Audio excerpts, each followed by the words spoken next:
السلام علیکم guys, welcome ہے آپ سب کا نمیشا آفیشیل یوٹیوب چینل پر۔ میں ہوں نمیشا اور ویلکم ہے آپ سب کا میرے یوٹیوب چینل پر۔ اور اگر آپ نے ابھی تک میرا چینل سبسکرائب نہیں کیا تو جلدی سے میرے چینل کو سبسکرائب کر دیں اور ویڈیو کو لائک کر دیں۔ آج کی ویڈیو کا ٹارگٹ ہے 100 لائکس اور 20 کمنٹس، اس پہ نیکسٹ ایپیسوڈ آئے گی۔ اور اگر ابھی تک بھی نہیں نا سبسکرائب کیا جلدی سے کر لو، کیونکہ نیکسٹ ایپیسوڈ اس سے بھی زیادہ رومانٹک ہونے والی ہے۔ تو سٹارٹ کرتے ہیں اپنی آج کی ایپیسوڈ۔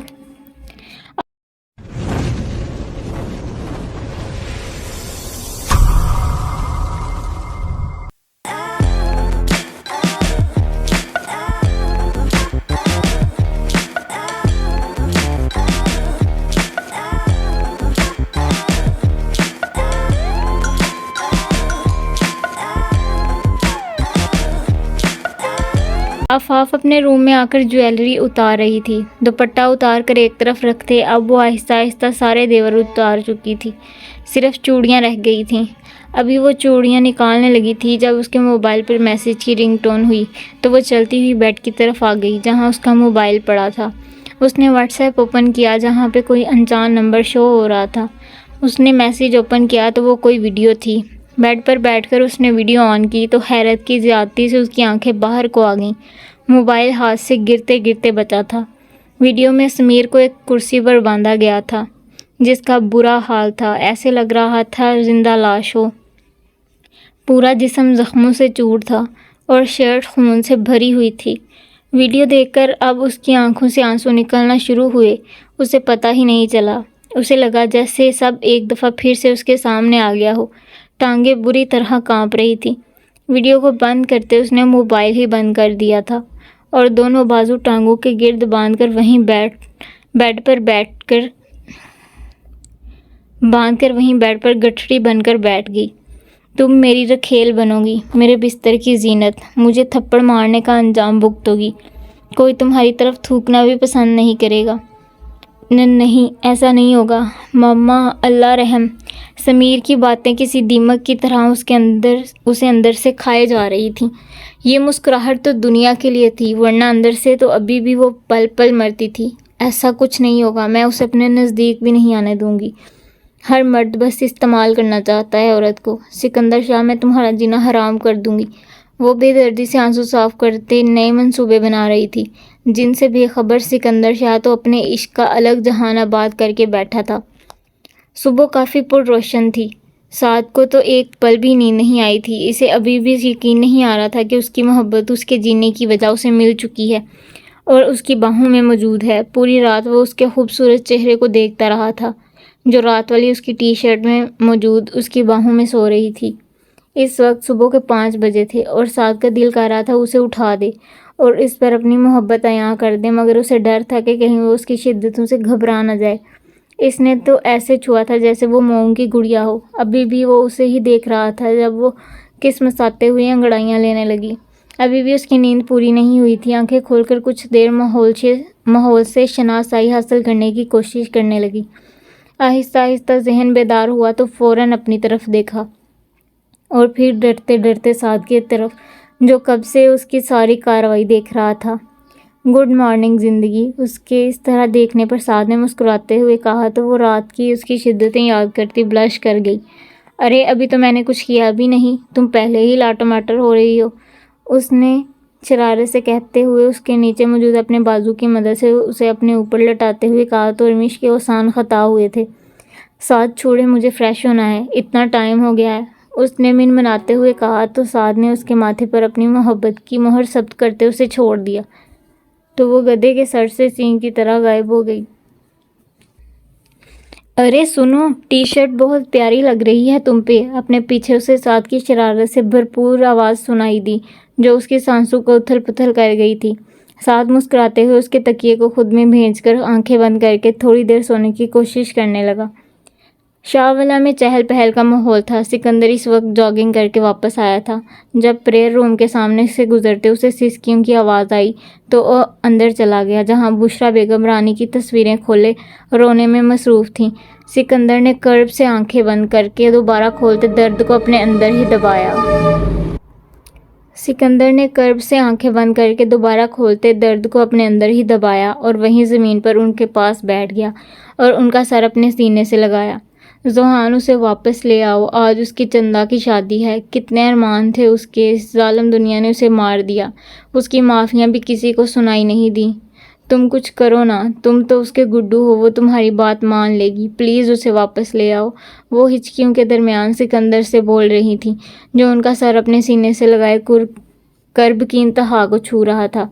ماما پلیز حوصلہ کریں، آفاف اس بارے میں کچھ نہیں جانتی، اگر آپ اس طرح سے اس کے سامنے کریں گی تو اسے سب کچھ پتہ چل جائے گا اور پھر جو طوفان آئے گا ہم میں سے کوئی بھی برداشت نہیں کر سکے گا۔ وہ آہستہ آہستہ انہیں سمجھا رہا تھا، جو اب کافی حد تک سنبھل چکی تھیں، اور پھر سکندر ایلبم بند کر کے ان کے آنسو صاف کرتے انہیں اپنے ساتھ باہر لے گیا۔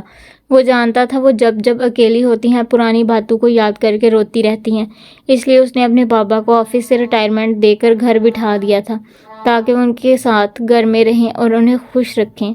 سعد اس وقت گہری نیند میں تھا جب ارمش فریش ہو کر پیچ کلر کا کامدار جوڑا پہنے ساتھ ہلکا پھلکا سا زیور پہنے خود پر تنقیدی نظر ڈالتی مڑی تھی، جب اپنے پیچھے سعد کو دیکھ کر ڈر گئی۔ کیا بیوی ہر وقت ڈرتی رہتی ہو؟ سعد نے منہ کے زاویے بگاڑتے ہوئے کہا تو وہ مسکرا دی۔ ہاں تو آپ بھی چپ کر کے پیچھے کھڑے ہو گئے، میرا ڈرنا تو بنتا ہے نا، اس نے کھلکھلاتے ہوئے کہا تو سعد نے اس کی کمر کے گرد دونوں بازو حائل کر لی۔ بیوی تھوڑی تعریف تو کرنے دو، کتنی پیاری لگ رہی ہو، اس نے ارمش کو مزید نزدیک کرتے ہوئے کہا تو وہ بوکھلا گئی۔ نو سعد پلیز، میں نے ابھی اس کی نظروں کا زاویہ دیکھتے اس نے جلدی سے کہنا چاہا۔ جب سعد نے اس کی بولتی بند کر دی ایک دم خاموشی چھا گئی۔ سعد اس کو اپنی سانسوں میں الجھائے کھڑا تھا۔ اب جاؤ باہر تاکہ تمہارے چہرے پہ میری محبت کے رنگ صاف نظر آئیں، اس کو اپنی گرفت سے آزاد کرتے اس کے ہونٹوں کو انگوٹھے سے سہلاتے ہوئے کہا تو وہ اسے دھکا دیتی اپنی سانسوں کو ہموار کرتی باہر نکل گئی۔ ارے ارمش بیٹا آؤ، اتنی جلدی کیوں اٹھ گئی؟ نفیسہ بیگم نے اسے کچن کے دروازے پر کھڑے دیکھ کر کہا اور اپنے ساتھ والی چیئر پر بیٹھنے کا اشارہ کیا۔ وہ اور افضل صاحب کچن میں بیٹھے چائے کے ساتھ ہلکا پھلکا ناشتہ کر رہے تھے۔ جی آنٹی، وہ میری عادت ہے جلدی اٹھنے کی تو اس لیے، اس نے نظریں جھکائے ہی کہا تو وہ مسکرا دی۔ یہ تو اچھی بات ہے، اور ہاں مجھے آنٹی نہ بولا کرو، ماما بولا کرو، میں تمہیں بہو نہیں بیٹی مانتی ہوں، انہوں نے محبت سے بھرپور لہجے میں کہتے ہوئے اس کا ماتھا چوما تو وہ جھینک گئی۔ ٹھیک ہے ماما جی، اس نے جی کا اضافہ کیا تو افضل صاحب اور نفیسہ بیگم ایک دوسرے کو دیکھ کر مسکرانے لگے اور پھر ادھر ادھر کی باتوں میں ان تینوں نے ناشتہ کیا۔ اچھا سعد اٹھا ہے کہ نہیں؟ افضل صاحب نے ٹائم پیس کی طرف دیکھتے ہوئے کہا، جہاں 8 بج رہے تھے۔ جی بابا، وہ فریش ہو رہے ہیں، ارمش نے جواب دیتے ہوئے سر پلیٹ میں جھکا لیا۔ میں آفاف کو دیکھ کر آتی ہوں، اس نے برتن اٹھاتے ہوئے کہا تو نفیسہ بیگم نے اس کے ہاتھ سے برتن لے لیے۔ تم آفاف کو دیکھو، میں سمیٹ لوں گی، انہوں نے مسکراتے ہوئے کہا تو وہ کچن سے باہر چلی گئی۔ آفاف اس وقت شاور لے کر نکلی تھی اور ڈریسنگ کے سامنے کھڑی بال سلجھا رہی تھی جب ارمش دروازہ نوک کرتی ہوئی اس کے روم میں داخل ہوئی۔ اوئے ہوئے، آج تو بڑی بڑی ہستیاں آئی ہیں میرے روم میں، اس نے آئینے میں سے ارمش کو دیکھتے ہوئے شرارتی لہجے میں کہتے اس کی طرف مڑی تو ارمش اس کے کندھے پر چپت رسید کرتی اسے گلے لگایا۔ تمہاری آنکھیں کیوں اتنی لال ہو رہی ہیں، روئی ہو کیا؟ ارمش نے جانچتی ہوئی نظروں سے اسے دیکھ کر کہا تو وہ نظریں چرا گئی۔ ارے نہیں آپی، ایسی کوئی بات نہیں، میں شاور لے رہی تھی تو شیمپو میری آنکھوں میں چلا گیا، اس نے اپنی آنکھیں رگڑتے ہوئے کہا۔ ہاں کل صبح میری آنکھوں میں بھی شیمپو چلا گیا تھا، اس نے شرارت سے کہا تو آفاف شرمندہ ہو گئی۔ مجھے پتا ہے میری گڑیا اتنی بڑی ہو گئی ہے کہ باتیں چھپانے لگے، مگر میری جان کچھ بھی الٹا سیدھا سوچنے کی ضرورت نہیں ہے، اللہ نے تمہارے لیے بہتر نہیں بہترین سوچ کر رکھا ہوا ہے، اور اس طرح اداس ہو کر تم ماما بابا کو بھی اداس کرو گی، سمجھ رہی ہو نا؟ اس نے ایک بڑی بہن کا فرض نبھاتے ہوئے پیار سے آفاف کو سمجھایا تھا، بدلے میں وہ سر کو ہاں میں ہلاتی نظریں جھکا گئی۔ اچھا یہ چھوڑیں، آپ بتائیں میرے بھائی نے زیادہ تنگ تو نہیں کیا آپ کو؟ اس نے سنجیدگی سے پوچھتے باہر کو دوڑ لگا دی۔ جب تک ارمش کو سمجھ آتی وہ وہاں سے غائب ہو چکی تھی اور سعد کو یاد کرتے ارمش کا چہرہ ایک دفعہ پھر سے گلنار ہوا تھا۔ انوار صاحب کافی دکھی تھے ارمش کی رخصتی کے بعد، مگر شوق اور چنچل سی شازیہ نے ان کو بہت اچھی طرح سنبھالا تھا، انہیں بہت ہنسایا تھا۔ 12 بجے تک سب مہمانوں کو ہنساتی رہی تھی اور ساتھ انتاکشری کی گیم بھی کھیلتے رہے تھے سب۔ شازیہ انوار صاحب کے کزن کی اکلوتی بیٹی تھی اور اکثر ان کے پاس آتی رہتی تھی۔ وہ ارمش سے صرف 1 سال بڑی تھی۔ شازیہ کے والد بچپن میں ہی اللہ کو پیارے ہو گئے تھے۔ مگر پھر بھی وہ بہت سلجھی ہوئی تھی اور اس وقت ایک ملٹی نیشنل کمپنی میں کام کرتی تھی۔ آج ولیمہ تھا اور ابھی تک سبھی لوگ سو رہے تھے، جبکہ انوار صاحب کچن میں اپنے لیے کافی بنانے آئے تھے۔ ابھی وہ چولہا آن کر رہے تھے جب شازیہ بھی کچن میں آ گئی۔ ارے انکل کیا کر رہے ہیں؟ اگر کچھ چاہیے تھا تو مجھے بتا دیتے، اس نے جلدی سے ان کی طرف بڑھتے ہوئے کہا۔ ارے نہیں بیٹا، میں بس کافی بنانے لگا تھا، تم پیو گی؟ انہوں نے شفقت سے کہتے ہوئے اسے آفر کی۔ ارے آپ بیٹھے، میں بناتی ہوں، آپ کو پتہ ہے میں بہت اچھی کافی بناتی ہوں۔ امی جب تک میرے ہاتھ کی کافی نہ پی لیں انہیں سکون نہیں ملتا۔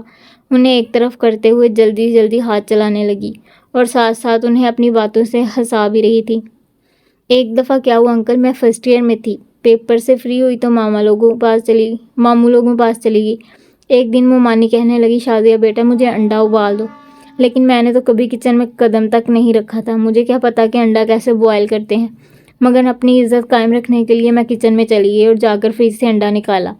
اب سمجھ نہ آئے کتنا پانی ڈالوں انڈا بوائل کرنے کے لیے۔ میں نے کیبن سے ایک درمیانے سائز کا دیگچا نکالا اور پورا پانی کا بھر کر اس میں انڈا ڈال دیا اور خود پاس بیٹھ گئی۔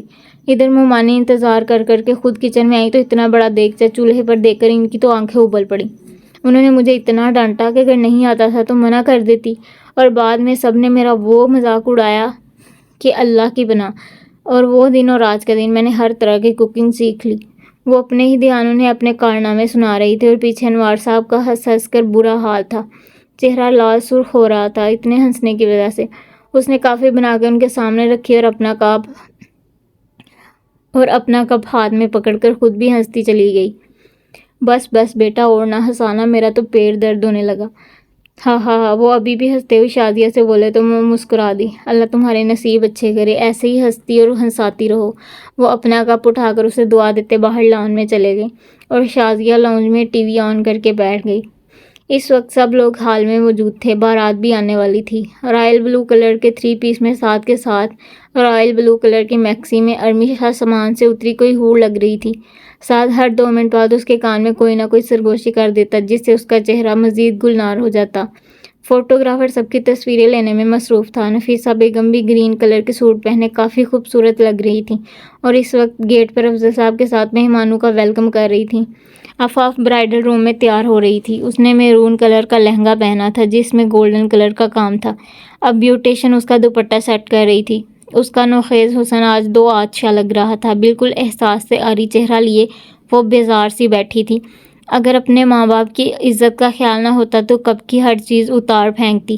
ابھی وہ اپنی ہی سوچوں میں مگن تھی جب ایک بچہ بھاگتا ہوا آیا اور دروازے سے ہی بارات آ گئی کی ہانک لگاتا واپس بھاگ گیا۔ نہ جانے کیوں آفاف کے دل کی دھڑکن بے ترتیب ہوئی تھی، ہتھیلیاں پسینے میں بھیگی تھیں۔ آنکھیں بند کر کے اس نے خود کو نارمل کیا تھا اور پھر سے بے حسی کا لبادہ اوڑھ کر بیٹھ گئی۔ اس وقت سکندر اسٹیج پر سب لڑکیوں میں گھرا ہوا تھا جو دودھ پلائی کرنے آئی تھیں۔ وہ بھی میرون اور گولڈن کلر کی شیروانی میں ملبوس تھا جو اس کی خوبرو شخصیت پر کافی جچ رہی تھی۔ ہم پورا 1 لاکھ لیں گے، وہاں موجود آفاف کی ایک کزن نے مطالبہ کیا اور باقی سب نے اس کا ساتھ دیا۔ تبھی سکندر نے جیب سے چیک بک نکال کر سائن کیے اور چیک ان کے حوالے کر دیا تو وہ منہ کھول کر اسے دیکھنے لگیں۔ ذوحان بھائی آپ کا کیا خیال ہے، ہم بینک کے چکر لگاتی پھریں؟ نہ جی نہ، کیش نکال لیں، چیک اپنے پاس رکھیں، ان میں سے ایک نے کہا تو سکندر نے ایک طرف کھڑے احمد کی طرف دیکھا جس نے جلدی سے ایک خاکی رنگ کا لفافہ اس کی طرف بڑھایا۔ یہ لیں جی کیش، اب خوش؟ اس نے وہ لفافہ انہیں دیتے ہوئے کہا تو وہ سب چہکتی ہوئی اسٹیج سے نیچے اتر گئیں تو وہ ساتھ کے ساتھ دوبارہ باتوں میں مصروف ہو گیا۔ بشریٰ بیگم نے آفاف کا ماتھا چومتے ہوئے بمشکل اپنے آنسو روکے تھے اور اب نفیسہ بیگم کے ساتھ اسے خود اسٹیج پر لے کر جانے لگیں۔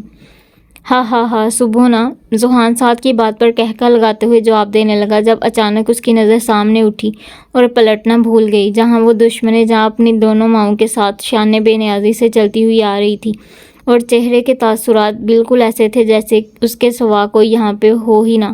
سکندر بے خودی میں ہی اٹھ کر آگے بڑھا اور اپنا ہاتھ آگے بڑھایا جسے آفاف نے مکمل اگنور کر دیا تھا جب بشریٰ بیگم نے خود اس کا ہاتھ پکڑ کر سکندر کے ہاتھ میں پکڑا دیا۔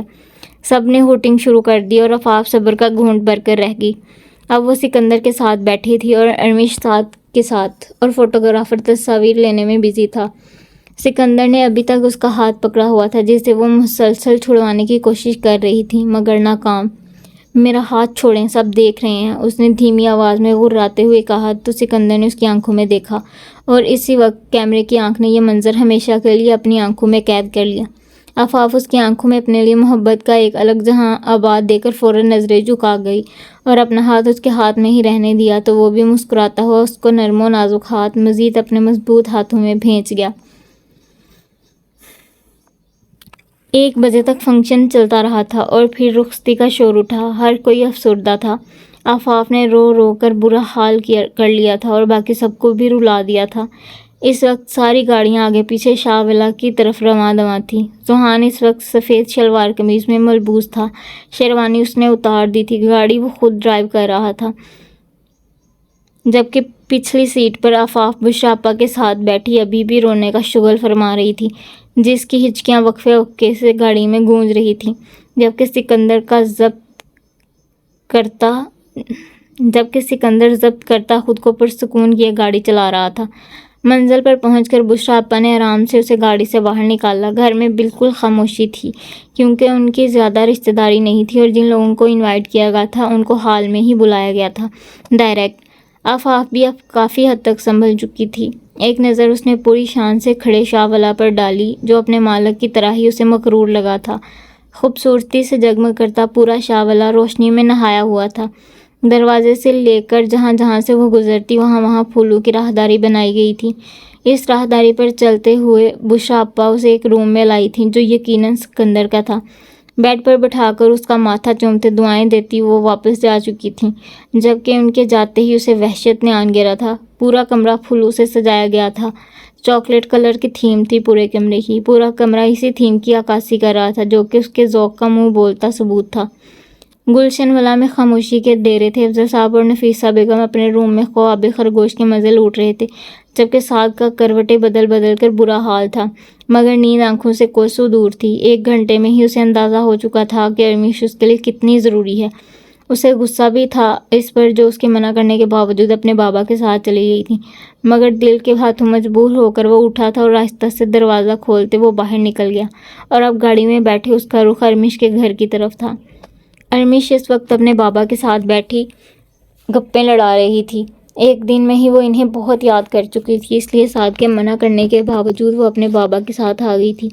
ابھی بھی ان سے باتیں کرتے ہوئے دھیان مسلسل سعد کی طرف تھا، جو یقیناً ناراض ہو چکا تھا۔ 2 بجے انوار صاحب کو گڈ نائٹ بولتی وہ اپنے روم میں آئی تھی۔ جب اس کے روم میں داخل ہوتے ہی دروازہ خود بخود بند ہو گیا تو وہ چونکتے ہوئے واپس مڑی اور سعد کو اپنے سامنے دیکھ کر ایک خوبصورت سی مسکراہٹ نے اس کے چہرے کا احاطہ کیا تھا، جو منہ پھلائے اس سے کوئی کیوٹ سا بچہ لگ رہا تھا۔ یہ مت سوچنا کہ میں تمہارے لیے آیا ہوں، اس نے منہ بناتے ہوئے ارمیش سے کہا تو اس کا قہقہ چھوٹ گیا۔ چور کی داڑھی میں تنکا، ارمیش نے شرارت سے کہا جب سعد نے اسے پکڑنے کے لیے ہاتھ آگے بڑھایا، مگر وہ کھلکھلاتے ہوئے آگے کو بھاگ گئی اور بیڈ کے قریب بچھے کارپیٹ سے اٹک کر بری طرح بیڈ پر گر گئی۔ اب سعد مانی خیزی سے مسکراہٹ کے ساتھ آگے بڑھ رہا تھا اور وہ نہ میں سر ہلاتی پیچھے کو، اور پھر سعد نے اس کی ایک نہ مانی اور دھڑام سے اس کے اوپر گر گیا، جبکہ وہ پھرتی سے دوسری طرف کروٹ لے گئی، مگر سعد نے اس کی کمر میں ہاتھ ڈال کر اس کے بھاگنے کی کوشش ناکام بنا دی۔ دیکھو بیوی، 1 کس دو اور سو جاؤ، ورنہ اگر میں نے کی تو پھر ایک پہ گزارا مشکل ہے، سعد نے اسے کمر سے پکڑتے ہوئے کہا، جس کی سانس بری طرح پھولی ہوئی تھی۔ سعد پلیز ابھی سو جائیں، گھر جا کے پکا میں بہت تھک چکی ہوں، اس نے معصوم سا منہ بناتے ہوئے کہا تو سعد کو اس پر ترس آ گیا۔ ٹھیک ہے، مگر گھر جا کر تمہاری ایک بھی نہیں چلے گی، اس نے مانی خیزی سے کہا تو وہ شرماتے ہوئے اس کے سینے میں منہ چھپا گئی تو سعد بھی اس کے گرد بازو حائل کرتا سکون سے آنکھیں موند گیا۔ وہ شانے بے نیازی سے چلتا ہوا کمرے کی طرف آیا تھا۔ جب کمرے میں قدم رکھتے ہی اس کی آنکھیں باہر کو ابل پڑی تھیں۔ پورا کمرہ جس کو اتنے ارمانوں سے سجایا تھا اب اپنی بے حرمتی کی داستان سنا رہا تھا۔ بیڈ شیٹ سے لے کر ڈریسنگ ٹیبل تک کی کوئی چیز اپنی جگہ پر موجود نہیں تھی۔ اس نے لمبی سانس لے کر خود کو پرسکون کرنے کی ناکام سی کوشش کی تھی۔ کمرے کے اندر قدم رکھتے دروازہ لاک کیا تھا۔ جب اسے دروازہ لاک کرتے دیکھ کونے میں چھپی بیٹھی آفاف کی جان ہوا ہوئی تھی۔ دروازہ لاک کر کے وہ آہستہ آہستہ چلتا کمرے کا جائزہ لے رہا تھا، پھر قمیض کے کف فولڈ کرتے شیشے کے ٹکڑوں کو اٹھا کر ڈسٹ بن کی نظر کیا تھا، اور پھر آہستہ آہستہ کمرے کی ہر چیز اپنی جگہ پر رکھتے وہ بیڈ کی طرف آیا تھا، جہاں اس کا دوپٹہ اور جویلری بکھری پڑی اپنی ناقدری کی داستان سنا رہی تھی۔ پر وہ پرسکون تھا، جبکہ اس کا یہی سکون آفاف کو خطرے کا الارم لگ رہا تھا۔ وہ کونے میں چھپی اس کی ایک ایک کارروائی دیکھ رہی تھی۔ اس نے اسے ڈھونڈنے کی کوشش بھی نہیں کی تھی۔ اب اس کا رخ وارڈروب کی طرف تھا۔ اس میں سے بلیک ٹراؤزر اور ٹی شرٹ نکالتے وہ واش روم میں بند ہو گیا اور وہ سکون کا سانس لیتی جلدی سے دروازے کی طرف بڑھی تھی، مگر ہر حربہ آزمانے کے بعد بھی دروازہ نہیں کھلا تھا۔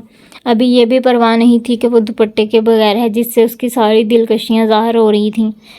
ابھی تو بس ایک سوچ سر پر سوار تھی کہ وہ کسی بھی طرح اسے اپنے جسم تک رسائی نہیں دے سکتی۔ ایک دفعہ پھر دروازے کے ساتھ زور آزمائی شروع کر چکی تھی، مگر اب بھی ناکام۔ اپنی بے بسی کو محسوس کرتے اسے مزید رونا آیا تھا۔ وہ ٹاول سے بال خشک کرتا باہر آیا تھا جب اسے دروازے کے ساتھ زور آزمائی کرتے دیکھ اس کا ضبط جواب دے گیا تھا۔ ٹاول کو ایک طرف پھینکتے وہ غصے سے اس کی طرف بڑھا تھا، اس کا بازو دبوچتے اس کا رخ اپنی طرف کیا تھا۔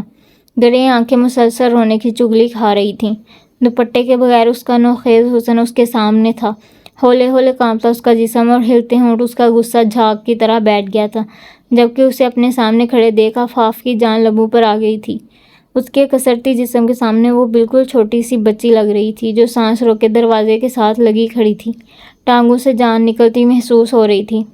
جب اس نے ایک ہاتھ اس کی کمر میں ڈالتے اسے مزید اپنے قریب کرنا چاہا، مگر وہ اپنے ہاتھ میں پکڑی چھری اس کے سامنے کر چکی تھی، تو سکندر نے ایک طنزیہ مسکراہٹ سے اسے دیکھا۔ جب جواب میں اس نے بھی ایک طنزیہ مسکراہٹ دیتے وہ چھری اپنی کلائی پر رکھ دی۔ سکندر کی مسکراہٹ پل میں غائب ہوئی تھی۔ اگر آپ نے مجھے چھونے کی کوشش کی تو میں خود کو ختم کر دوں گی، اس نے لہجے کو مضبوط بناتے ہوئے کہا، جو لڑکھڑا رہا تھا۔ آنکھوں سے اب بھی آنسو جاری تھے۔ سکندر نے لمبا سانس لیا۔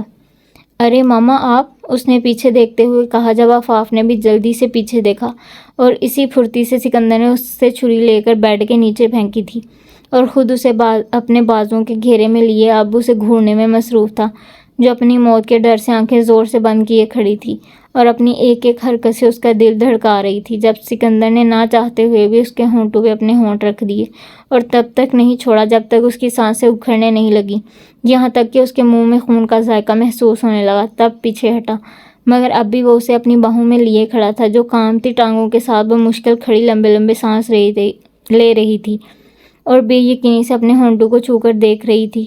جب وہ اس کو سمجھنے کا موقع دیے بغیر اس کے دونوں ہاتھ پیچھے کی طرف کرتے اپنے قابو میں لیتے اس کی شرٹ کندھے سے ہٹاتا وہاں اپنے لب رکھ چکا تھا، جبکہ وہ مزاحمت کرتے ہلکان ہو رہی تھی، مگر کہاں وہ کسرتی بدن کا مالک جوان مرد اور کہاں وہ نازک سی دھان پان سی لڑکی۔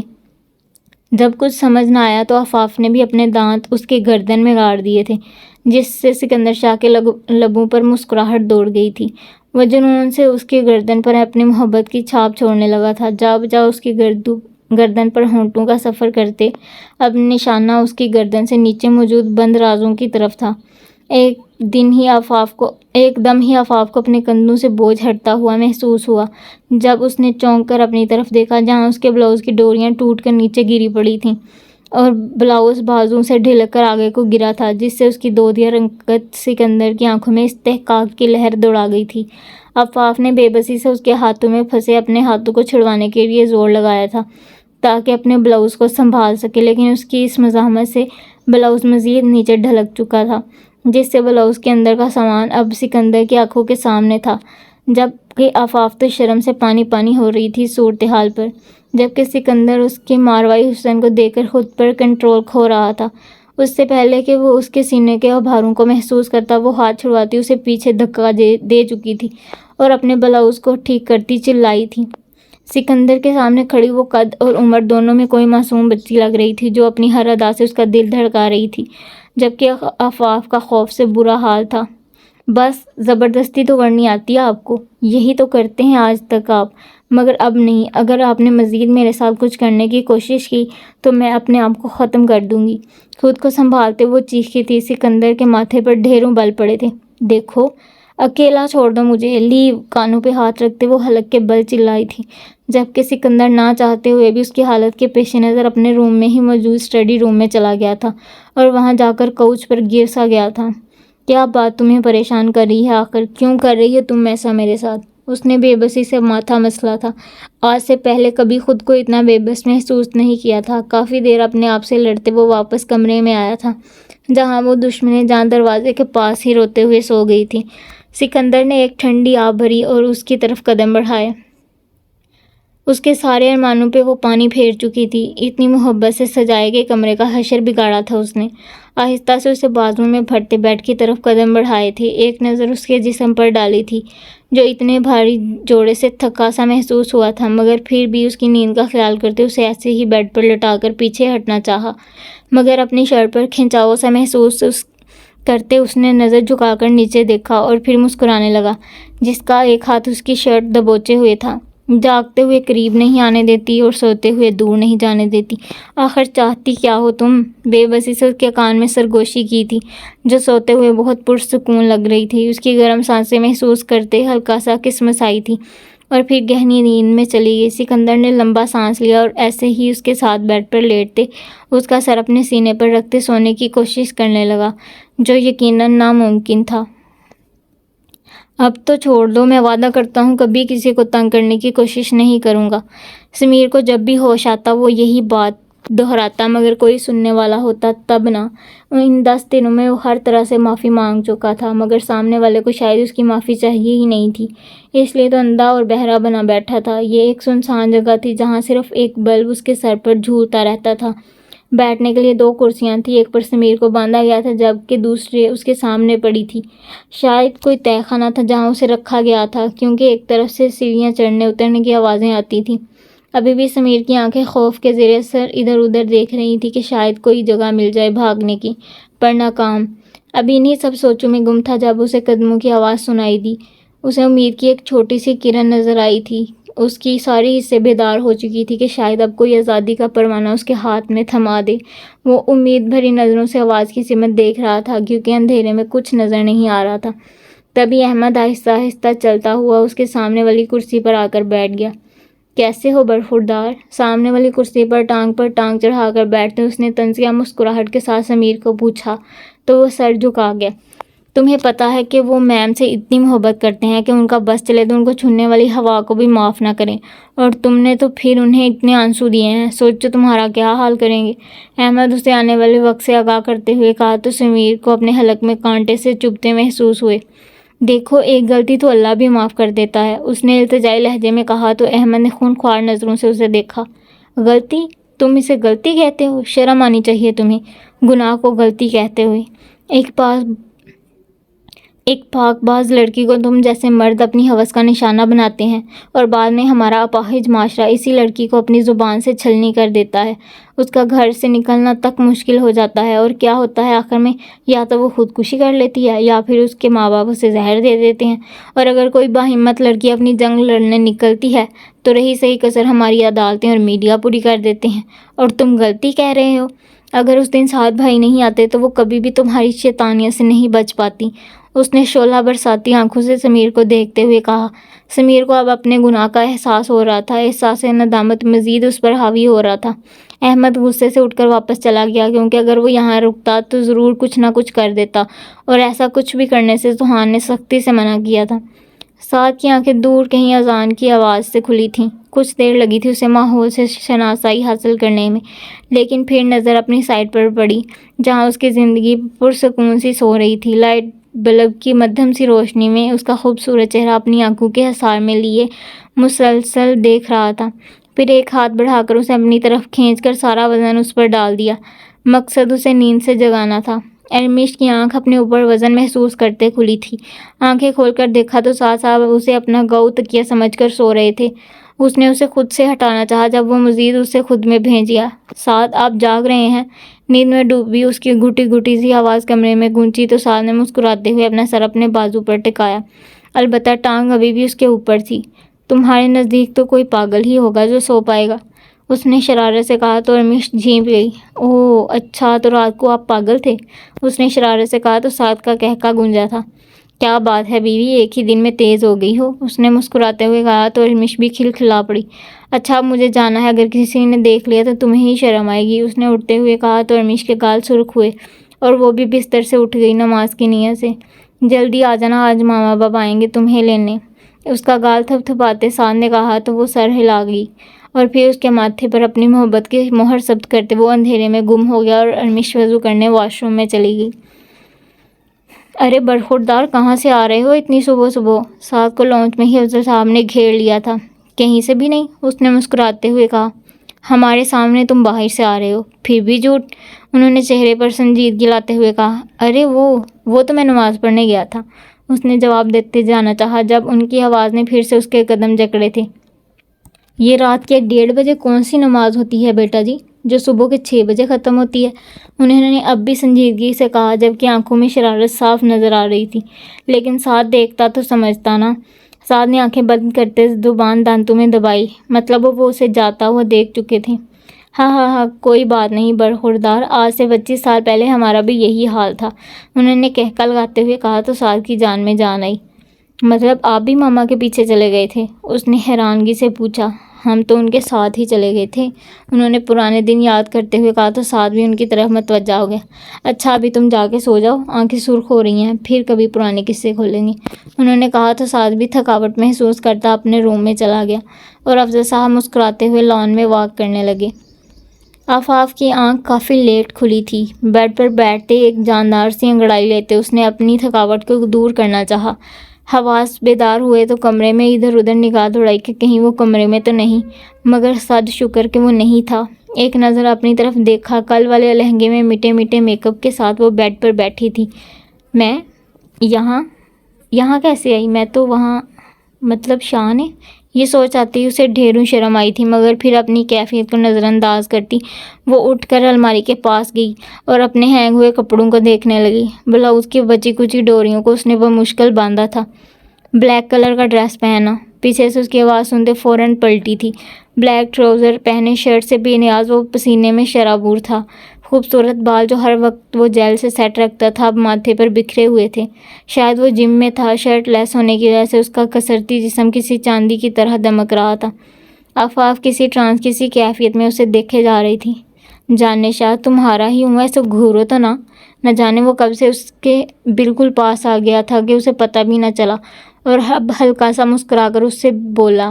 جب وہ ہوش میں آتے ہی جلدی سے اپنا رخ واپس الماری کی طرف کر لیا۔ سکندر نے پسینہ صاف کرتے ٹاول دور پھینکا اور آہستہ سے اسے پیچھے سے اپنے حصار میں لے لیا اور لب اس کے سر پر رکھے۔ آفاف، میں جانتا ہوں کہ کوئی بات تمہیں پریشان کر رہی ہے، ورنہ تم ایسا بہیو کبھی نہیں کرتی کسی کے ساتھ، اور میں تو پھر تمہاری سانسوں میں رہتا ہوں۔ تم مجھ پر یقین تو رکھو، میں دنیا کی ہر خوشی تمہیں دوں گا۔ اور ایک بات، مجھے تمہارے جسم تک نہیں، تمہاری روح تک رسائی چاہیے، تو یہ بات ذہن سے نکال دو، اس نے کہتے ہوئے خوبصورت سا جوڑا اس کے ہاتھ میں پکڑایا اور اس کا رخ اپنی طرف کرتے اس کے ماتھے پر مہر ثبت کرتے اسے واش روم کے پاس چھوڑا تھا، جبکہ وہ تو ابھی تک اس کشمکش میں تھی کہ اس کی سوچیں کیسے اس شخص تک پہنچ جاتی ہیں، مگر وہ پاگل اتنا نہیں جان پائی کہ وہ جو لوگ روح میں بس جاتے ہیں وہ تو آتی جاتی سانس کو بھی محسوس کرتے ہیں، اور وہ تو پھر اس کا بچپن کا ساتھی تھا، خود اسے سنبھالا تھا، مگر وہ جان پاتی تو تھا۔ افضل صاحب اور نفیسہ بیگم ارمش کو لینے آئے تھے۔ اس وقت ڈرائنگ روم میں بیٹھے انوار صاحب سے خوش گپیوں میں مصروف تھے، جبکہ سامنے میز پر طرح طرح کے لوازمات پڑے ہوئے تھے اور ارمش میڈم اپنے روم میں تیار ہو رہی تھی۔ وہ آج خود کو مکمل سعد کے لیے تیار کرنا چاہتی تھی، سارا کچھ اس کی پسند کا پہننا چاہتی تھی۔ لڑکیاں ایسی ہی ہوتی ہیں، جو پسند آ جائے اس کی ہر پسند ناپسند کا خیال رکھتی ہیں، کیا چیز اسے اچھی لگے گی کیا بری، ہر چیز ان کے لیے معنی رکھتی ہے۔